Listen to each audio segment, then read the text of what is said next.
बजे 1:15 की वारदात है। यही खड़ी थी मैं उस टाइम बच्चों को लेके अपने, मेरे बच्चों ने भी देखा खुद अपनी आंखों से। हमारे बच्चे तो छोटे छोटे से हैं। कितने बजे स्कूल का टाइम है? ये टाइमिंग 1 बजे की है, पर बच्चे स्कूल के आने से पहले खड़े हो जाते हैं कि हम लेट ना हो इस वजह से। मेरी रोल पड़ती है स्कूल में, मैंने अपनी आंखों से देखा बर्फ तोड़ने वाला सुबह ना ये सीने पे दिमाग में मारा है, बिल्कुल आर पार कर रखा और 2 लड़के मोदी के पक्ष में, मोदी के पक्ष में दिल्ली सरकार काम नहीं है। आपने जो 2-2.5-3 महीने जो बंगोलपुरी की जनता है किस विश्वास से स्कूल के अंदर भाजपा सरकार जब से आई है, जब से ही ये मटर चालू पड़ता लेडीज को आधा पैसा तो हमारे मोबाइल में खर्च हो रहा है पता करने के लिए कि आदमी घर आया कि नहीं आया। अभी तक स्कूल गए जो टीचर दिल्ली में एक बार फिर अपराध बेकाबू नजर आ रहा है। पिछले 24 घंटों में दिल्ली के अलग अलग इलाकों से सामने आई 6 हत्याओं ने यह सवाल खड़ा कर दिया है कि क्या दिल्ली अब सुरक्षित शहर कहलाने लायक भी नहीं बची है। सोमवार ऐसा दिन बना जिसे लोग खूनी सोमवार के नाम से याद करेंगे। कहीं दिन दहाड़े कारोबारी को गोलियों से भून दिया गया तो कहीं मामूली विवाद में छात्र, मैकेनिक और नाबालिग अपनी जान गंवा बैठे। सबसे सनसनीखेज वारदात बाहरी दिल्ली के बवाना औद्योगिक क्षेत्र में सामने आई। सोमवार दोपहर DCIDC सेक्टर 4 में प्लास्टिक दाने का कारोबार करने वाले 35 वर्षीय वैभव गांधी अपनी फैक्ट्री के बाहर खड़े थे, तभी बाइक पर सवार 3-4 बदमाश वहां पहुंचे और बिना कुछ कहे ताबड़तोड़ गोलियां चला दी। वैभव जान बचाने के लिए भागे, लेकिन हमलावरों ने उन्हें दौड़ा गोलियां मारी।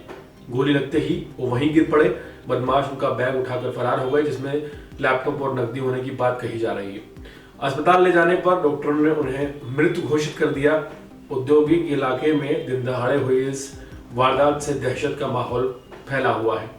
दूसरी दिल दहलाने वाली घटना मंगोलपुरी इलाके से सामने आई, जहां 10वीं के छात्र सुधांशु की चाकुओं से गोदकर हत्या कर दी गई। 15 वर्षीय सुधांशु सोमवार को स्कूल में फेयरवेल में शामिल होने के बाद दोपहर करीब 1 बजे बाहर निकला था। स्कूल के बाहर पहले से घात लगाए बैठे हमलावरों ने अचानक उस पर हमला कर दिया और चाकू उसके सिर के आर पार कर दिया। हमलावर उसे तड़पाकर छोड़कर फरार हो गए। स्थानीय लोग उसे अस्पताल ले गए, लेकिन उसकी जान नहीं बचाई जा सकी। जिस हाथ में किताब होनी चाहिए थी, उसी उम्र में उसकी लाश मोर्चरी में रखी गई। पूर्वी दिल्ली के गोकुलपुरी इलाके में रिश्तों पर शक ने एक और जान ले ली, जहां एक व्यक्ति ने पत्नी के दोस्त रवि शर्मा को डंडों से पीट कर उसकी जान ले ली। बताया गया कि पति को पत्नी और उसके दोस्त के बीच नजदीकियों पर शक था। शनिवार रात तीनों एक घर में थे। रविवार सुबह जब महिला छत पर पहुंची तो खून से लथपथ रवि वहां मौजूद था। पास में खून सना हुआ डंडा भी मिला। पुलिस ने शव को कब्जे में लेकर जांच शुरू कर दी। वेस्ट दिल्ली के मोतीनगर इलाके में DLF के पास स्थित DDA पार्क में भी ऐसा ही कोहराम देखने को मिला।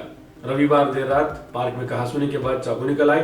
बदमाशों ने 17 वर्षीय जावेद और 25 वर्षीय मोहम्मद दानिश पर हमला कर दिया। दोनों जान बचाने के लिए भागे, लेकिन हमलावरों ने पीछा कर उन्हें चाकुओं से गोद डाला। जावेद की अस्पताल में जान चली गई, जबकि दानिश जिंदगी और मौत से जूझ रहा है। पूर्वी दिल्ली के त्रिलोकपुरी इलाके में एक छोटी सी बात ने बड़ा खून करवा दिया। ऑटो मैकेनिक वीर सिंह अपनी दुकान पर काम कर रहे थे। 2 युवक वहां मोबाइल चार्ज करने आए। मना करने पर बहस हुई। देखते ही देखते मारपीट शुरू हुई। चाकू निकल आया और वीर सिंह को ताबड़तोड़ वार किए गए। बीच बचाव में आए उनके सहायक रामकिशन को भी चोटें आई। अस्पताल में वीर सिंह को मृत घोषित कर दिया गया। पुलिस ने दोनों आरोपियों को हाल फिलहाल गिरफ्तार कर लिया है, लेकिन एक जान वापस नहीं आ सकती। सादा और छठा जो वारदात है वो वेस्ट दिल्ली के खयाला इलाके से सामने आई, जहां जेजे कॉलोनी के पार्क में सोहेल नाम के नाबालिग लड़के की चाकू मारकर जान ले ली गई। देर रात हुई इस वारदात के बाद पुलिस में सन्नाटा और इलाके में डर का माहौल है। पुलिस टीम मौके पर पहुंची। क्राइम सीन ने जांच की और आसपास लगे CCTV फुटेज को खंगाला जा रहा है। अभी तक हमलावरों का कोई सुराग नहीं हाथ तक पाया है।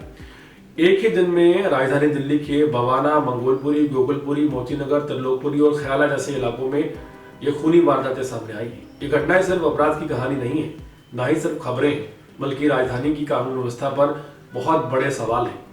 जनता ये सवाल पूछ रही है कि आखिर मामूली विवाद इतनी आसानी से राजधानी दिल्ली में हत्या में क्यों बदल जाता है? क्या डर अब दिल्ली की पहचान बनता जा रहा है? पुलिस जांच जारी है, लेकिन इन 6 लाशों ने दिल्ली की रातों को बेचैन कर दिया है और बड़े सवाल यहाँ खड़े हो गए हैं कि आखिर अगर इसी तरह चलता रहा तो किस तरह देश की राजधानी को ये ना कहा जाए कि यह अब अपराध की राजधानी बनकर रह गई है।